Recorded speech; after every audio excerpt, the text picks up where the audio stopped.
We've seen all kinds of games over the years, and it's no surprise that some of them just kinda suck, and they just don't look all that interesting. Today, we have a few games you should keep your eyes on for this very reason. Now that being said, final opinion should always be reserved for the final product when it launches, for better or for worse. I wanted to talk about some of these games and see what you all think about some of the games on this list. Now don't get me wrong, some of these games on this list have my attention, and this isn't meant to be a hate video of any kind, just kind of an impressions of what I've seen so far and hope doesn't happen to some of these titles in the near future when they launch. The first game on our list is The Day Before. Now this game in particular has me on the fence about whether or not it's worth the time or money to play it. From everything we've seen so far, I gotta say, I'm not too impressed with the trailers that we've seen over the last year or so.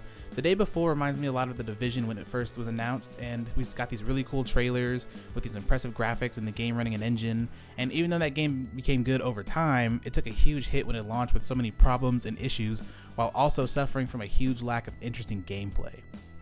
Overall, I would love to see this game actually be played in the hands of players. I feel like that will really determine whether or not this game has a chance of keeping people interested in this type of survival game. Now this game could possibly come out and wow us with some fun moments and smart gameplay mechanics, but right now I just don't really see that happening with what trailers we've seen so far. I'll give it this much, the mall they showed off in the latest trailer looked pretty interesting, and the graphics looked pretty good overall. But as many of us gamers know, graphics aren't everything when it comes down to it all, it comes to the gameplay. I hope for the best for this game, but until we actually get it or see some actual gameplay that's not scripted, well, we'll just have to wait and see how the game really looks when it launches. When we think about games stuck in development hell, Dead Island 2 pops up quite a bit. Now this game has gone through some major changes over the years.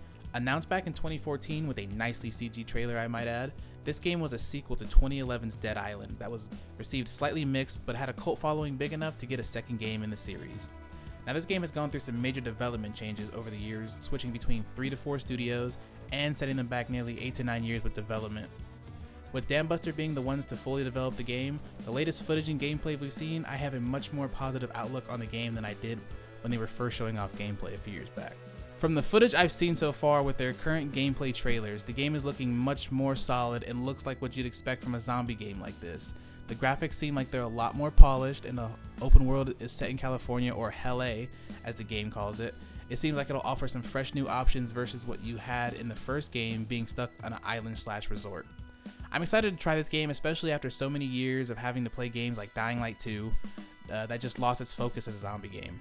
My biggest concern for this game was that the super long development time and switching of so many studios, but I'm glad to see a much more satisfying gameplay and open world that doesn't feel so limited.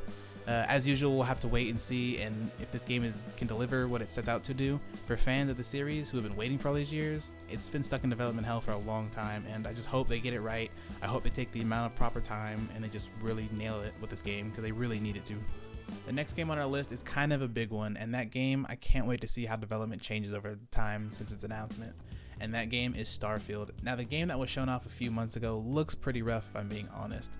That being said, it's still in early development, so there's plenty of time to fix it and get all those extra issues out of there. The part that most concerns me about Bethesda's newest title is that it looked like it was running in the same old engine that they've been using for the longest time, since Skyrim and Fallout 76.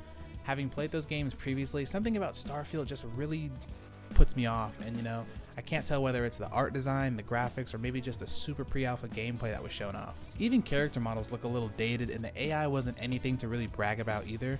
The game honestly could have had more impact if they showed off a more polished product with Bethesda's last few blunders over the years or so. It's not that surprising that they wanted to show something off that people could get excited about, but I feel like they just needed to take a step back and really focus on that outdated engine, or either upgrade it properly or just move on to something more up to date. That being said, I'm curious if they can deliver on what they aim to do with Starfield. The last game that offered us hundreds of worlds and a huge galaxy as a playable space overpromised and definitely didn't deliver on what they said they would. But to be fair, they did it over time, and that could have easily been avoided with some extra development time, and I hope Bethesda does not rush this game out and releases something in actual working condition. They have way too much great potential as a studio to just keep putting out buggy games when they could be putting out more bangers like Elder Scrolls and better Fallout titles. They have way too much potential as a studio. Now when it comes to games that have a long history, we can't forget to mention Assassin's Creed Mirage, the latest title announced by Ubisoft, and I'm kind of excited to jump back into this series after playing through Origins and Valhalla. This game has me especially interested since we've been hearing talks about the game going back to being a more linear and solely single player experience that older fans are more used to. Although the new formulas weren't terrible, it is nice to get a next-gen Assassin's Creed that's going to go back to what made the series fun to play through in the first place. And I just hope they find the right balance of old school gameplay that still keeps it fresh enough to keep it from feeling like an old, outdated game just with nice graphics. I'm glad to see that Assassin's Creed hopefully going back to its more stealthy elements, while maybe keeping some of the fluid combat that keeps players on their toes.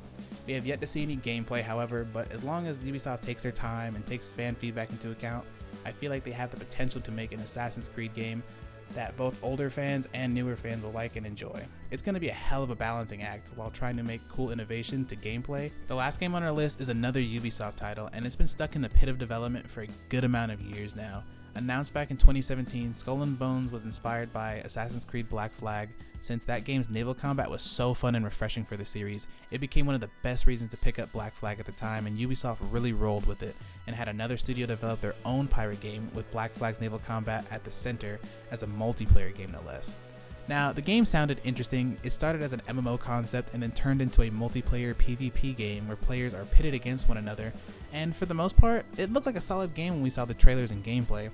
Although it did have some balancing issues and definitely needed some more polish, Ubisoft made the wise decision to delay the game multiple times, which is smart since it seems like they see this game as a big chance to have a real flagship multiplayer title with the potential to really bring in fans of naval combat.